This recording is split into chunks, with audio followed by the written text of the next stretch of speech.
Thank you. It's hard to follow Brother a lot, but I guess I chose to be last. You need the biggest mouth last anyway. Thank you, first of all, for this Friday afternoon, and there's a bunch of nuts on the steps of the courthouse up here. Amen. Yes. Amen. Can't hear it. It means you love it because this is a great concern. It wouldn't be worth your time to come here if you didn't believe there's something we've got to do, right? You're concerned. And if there's this many concerned on this short notice, it's wider spread than this. Amen. Any ACLU here? Can you hold that mic closer? Hey, can you Can hold you it hold the closer? mic We can't closer? hear Oh, you. we can't hear you good. I want Keep it close to the Keep it close to you. Can y'all not hear me? Turn it up. Hold it close. I'm not used to this. Real close. Okay. You want me to spit on it? In 1607, a group of people were fed up with their situation. They were in England. They were sick of King James telling them what church they had to belong to, what church they had to go to, what Bible they had to read. They went to Holland. For 13 years, that didn't work out. So they borrowed some money on a stock venture. Sound familiar?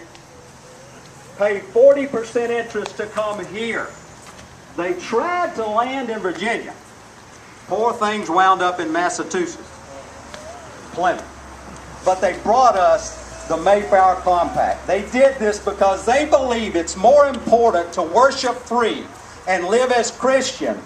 I said Christians. Yeah. Amen. Christians. Right. Buddha wasn't on there. No, sir. Muhammad wasn't on it. It was Christians. right. All of them. Right. 102 people. City dwellers. All of a sudden they're surrounded by Indians and trees. Yeah. Half of them died the first year. Because the dummies tried communism the first year. Oh, yeah. They said, whatever you grow, everybody gets a part of it. Half of them died. They said, we're not going to do that again. Everybody grow, sell the excess. It worked. We had the first Thanksgiving because of that. They survived. But they were free to worship. And nothing changed. They started Harvard. Anybody heard of the School of Harvard? Yeah. It was founded to God's glory. Their motto is to praise Jesus. Amen. Now, how can that be in Harvard, where most of the professors now are communists? Yeah. But that's what they're here for. So nothing changed until 1776, and they said we're tired of England dominating us because England saw the prosperity that was here, and they decided they weren't going to just let us start this great country and get all the benefit for nothing. They were colonizing the whole world. Yeah. All of a sudden we realized, this is our country. This is not England. This is the United States of America. That's when they first coined that phrase. 13 colonies. And they said, we are not going to join the Church of England.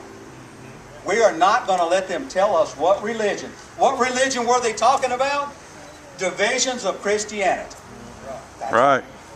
All they talked about was divisions of Christianity. This denomination could not, if this guy got president, he could not say this denomination. Y'all got to become Baptists. Even if you are, you don't have to. Yeah. He said he can't do that. That's what freedom of religion meant. It dealt with Christianity. So you see, for the first 200 years, nothing but Christians could serve in office. They said in 1776 you had to pledge allegiance to the Lamb if you wanted to serve in office. Amen. You have to declare Christianity to serve in public office. The ACLU did not warn them that was unconstitutional. In 1782, their Congress says, we want Bibles in every school. Because we want the Bible in every school. He couldn't afford to buy one. They couldn't run down to the store and get a $13 Bible. It was expensive to get. So they later, in Congress, voted to buy 20,000 Bibles, just a few years later, to distribute to all the people. They wanted everyone to have a copy of the Bible. One more note. In 1776, this is a popular myth, I call it. It's one of their little mythologies that they try to teach.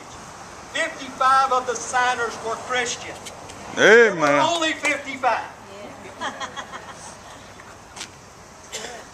The ones that they say, it's true, they were not devout to a particular church and wouldn't declare a denomination. Thomas Jefferson said, I am a Christian because I follow the doctrine of Jesus. So don't let him tell you he was an atheist. He was not. He wrote this document that we base our faith on. Our government is founded on this. Let me read just one short thing. That he wrote.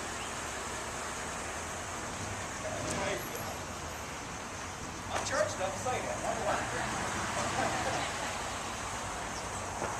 When in the course of human events, it becomes necessary for one people to dissolve the political bands which have connected them with another, and to assume among the powers of the earth the separate and equal station to which the laws of nature and of nature's God entitle them. A decent respect to the opinions of mankind requires that they should declare the causes which impel them to the separation. They can't rewrite this one. This is the founding document by which you stand in the United States of America. That's the first line from the Declaration of Independence, which by law is the foundation of our law. And it says there, Amen. it's strange that they've got it in there, the powers of the earth, the separate and equal station to which the laws of nature and nature's God entitle them. So ACLU, the Declaration of Independence, is unconstitutional by their philosophy. According to them. According to them, it's illegal. We have to remove our founding document because it goes on to say more. We hold these truths in law. When something's declared a truth, it's absolute. It's legal. To be self-evident that men are created equal, that they are endowed by their Creator. There they go with that illegal declaration of a God founding us, creating us. That's right. Amen. What country are we living in? United States of America. We stand on this. So, what I wanted to get to, really to the sermon, do we always have to obey the law of the land? No. I got y'all. This is the law of the land. Amen. But God says something else about it too. Let me read it to you, if you don't mind. Do you mind? This is from the real Bible. This is not the ACLU Bible. This is not in our opinion. And this is not how I feel or what I believe. This is what Paul said. Paul's our apostle, right? Everybody respect Paul? Amen. Not a whole lot, but he is one of our apostles, right? And I'm a Paul too, so we're in good company. Paul named after us. Good guy. Here's where they get that. That statement is not in the Bible. Obey the law of the land, right? This is what we are facing right now. This is why the teachers are scared. This is why the supervisors are scared. This is why everybody cows down when they yell loud. It's unconstitutional, against the law. Supreme Court rule. Supreme Court does not supreme the law of the land. Amen. That is our founding document that declares that God is our Creator. We have inalienable rights, the right to life, liberty, and the pursuit of happiness. And God endorses that. That's right. 2,000 years before, He said this. Let every soul be subject to the governing authorities. That's where they get that. Now, if you don't read anything else, you come away with a false belief. False doctrine. For there is no authority except from God.